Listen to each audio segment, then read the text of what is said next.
सर्वेभ्यो नमो नमः। एक बार हम पुनः अपने प्रवेशिका संस्कृत व्याकरण की यूट्यूब चैनल पे, और आज हम पढ़ने वाले हैं संस्कृत व्याकरण के अंदर पाणिनि महोदय के द्वारा बनाया गया सूत्र नसी नसोश्च।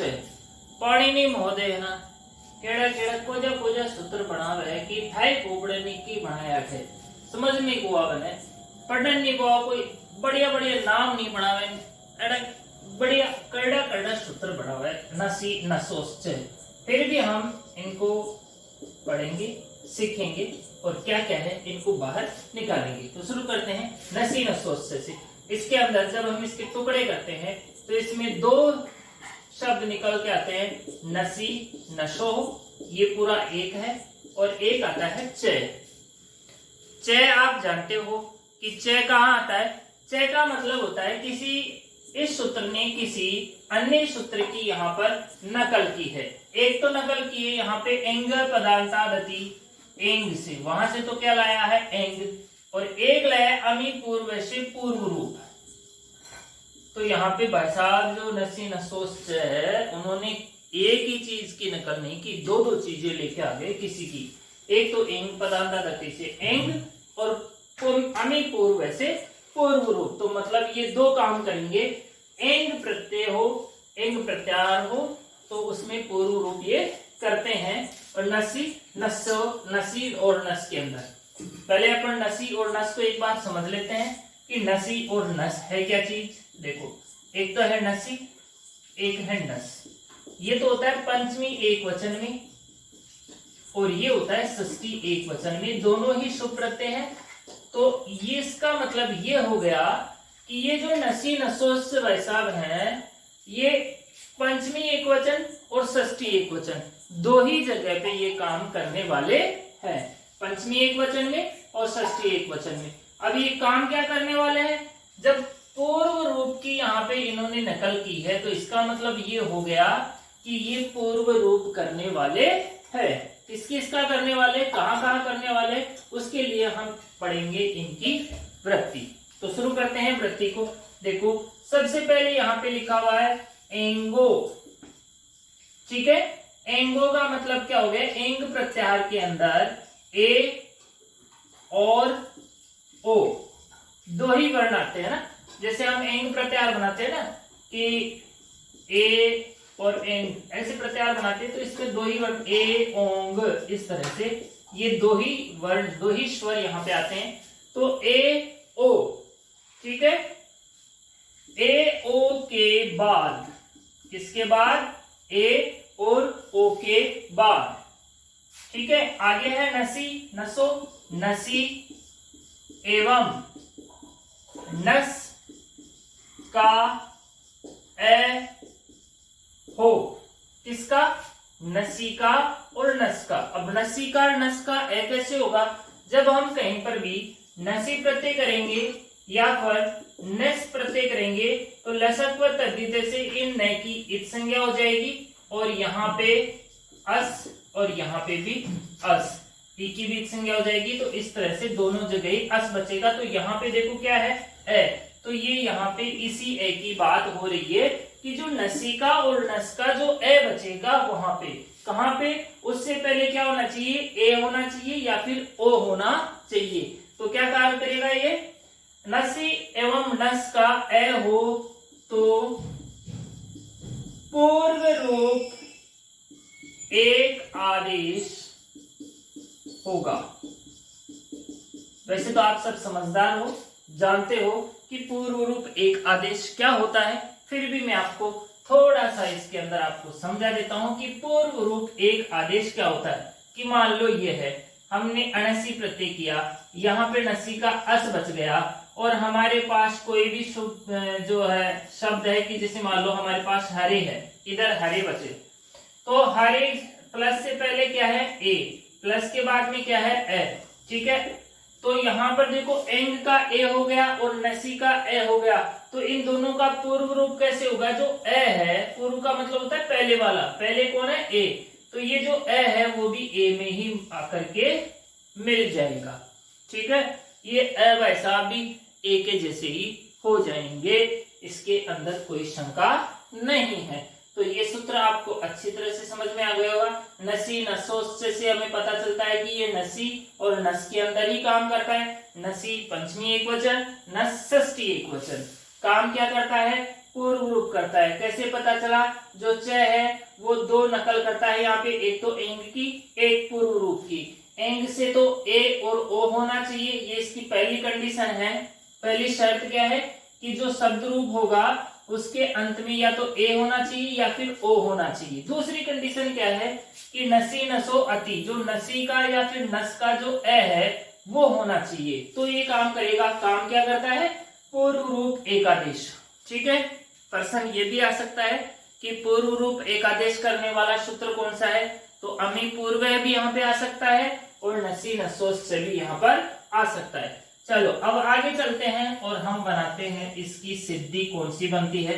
तो यहाँ पे सिद्धि बनेगी पंचमी एकवचन में।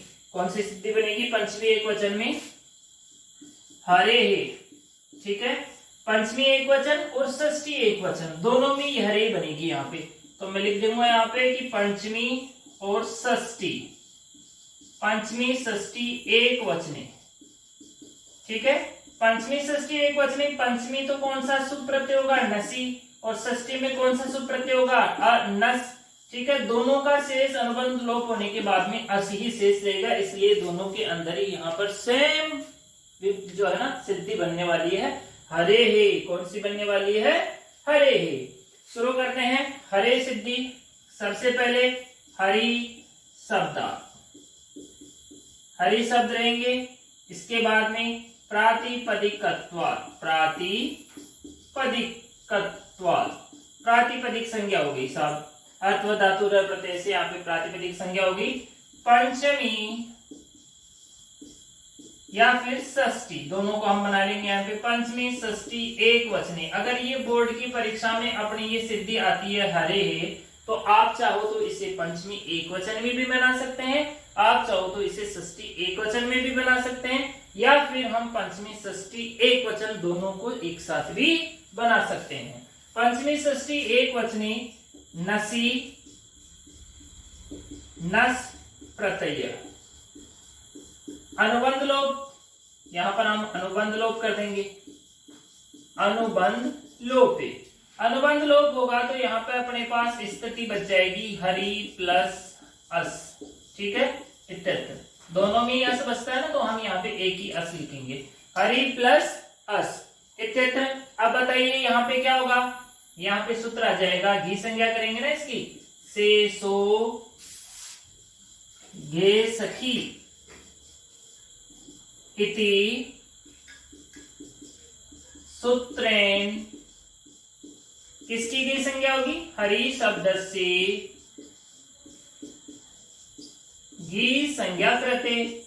हरि शब्द की यहाँ पे कौन सी संज्ञा होगी? घी संज्ञा होगी।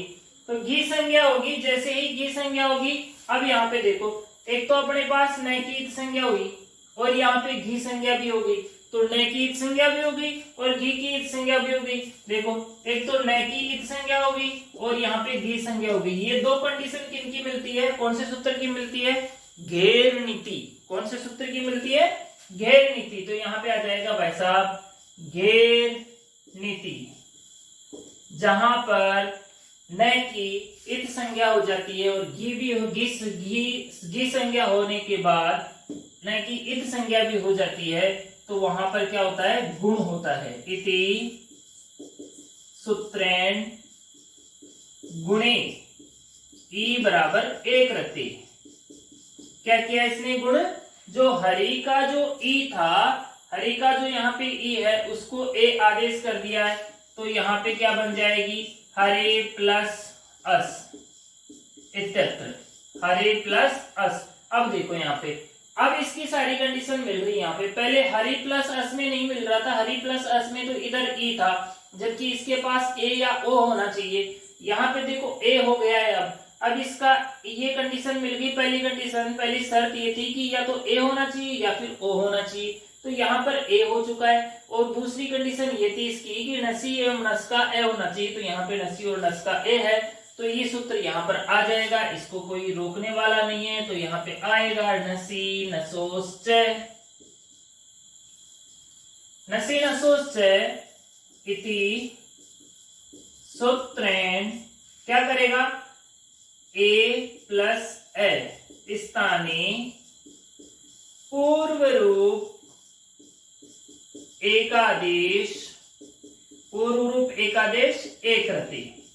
ठीक है, इन दोनों को मिलाकर ए कर देगा। जैसे ही दोनों को मिलाकर के ए करेगा तो यहां पे बनेगी अपनी हरेश इत्यत्र, क्या बन जाएगी, हरेश। ठीक है, सस्य रुत्वे और विसर्गे, सकार है रे का विसर्ग, और जैसे ही विसर्ग होगा यहाँ पे रूप बन जाएगा हरे इति रूपम सिद्धम।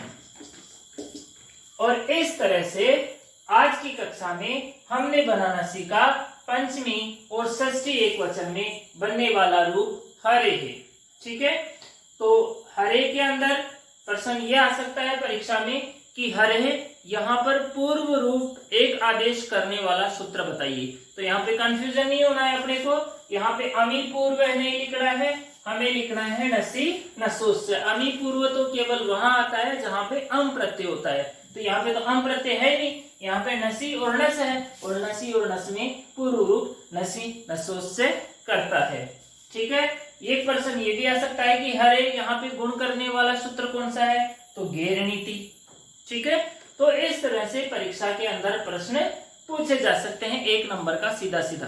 दूसरी चीज, आज से जो भी आपको भी अच्छा प्रश्न लगे, इसमें आपको लगता है कि इसमें से ये प्रश्न बोर्ड की परीक्षा में आ सकता है, तो आप उस प्रश्न को नीचे कमेंट बॉक्स में जाके कमेंट कीजिए। जो भी बच्चे आप अच्छा प्रश्न बनाएंगे, मुझे लगा कि हाँ ये एक अच्छा प्रश्न है, तो उसे आगे आने वाले टेस्ट सीरीज में उस प्रश्न को जरूर शामिल किया जाएगा। जैसे ही हरी शब्द पूरे होंगे हम एक टेस्ट सीरीज लेंगे, तो उस टेस्ट सीरीज में आपके प्रश्न को जरूर शामिल किया जाएगा।